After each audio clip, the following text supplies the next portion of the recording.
जा बजा बिखरे कागजों और फाइलों के ढेर। ये मनाजर किसी रद्दी की दुकान के नहीं, बल्कि ये तो लाहौर की मातहत अदालतों और बैंकिंग कोर्ट्स का वो अहम रिकॉर्ड है जिसकी बुनियाद पर ही अदालत मुल्जिमान को सजा या जजा देती है।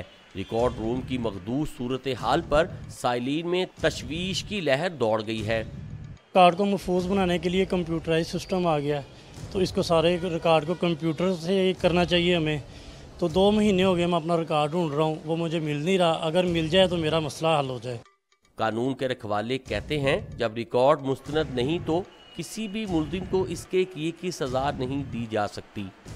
रिकॉर्ड अगर गायब हो जाता है और अगर एक कोर्ट से फाइल मिसप्लेस हो जाती है, जल जाती है, फट जाती है या इस तरह उसको फेंक दिया जाता है, उससे वो बाइज्जत एक हिसाब से समझेंगे वो बरी हो गया। वकला की राय में इन अहम दस्तावेजात को फ़ायदेमंद बनाना है तो इसे फौरी कंप्यूटराइज करना होगा। लाहौर की मातहत अदालतों का अहम रिकॉर्ड ज़ाया होने पर वकला और साइलीन का कहना है कि हुकूमत को इस मामले पर संजीदगी दिखाना चाहिए। ऐसा ना हो कि जराइम पेशा अफराद इसका फ़ायदा उठाकर बाइज्जत बरी होकर घरों को चलते बने। कैमरामैन तजम्मल हुसैन के साथ तौकीर घुम्मन, डॉन न्यूज़, लाहौर।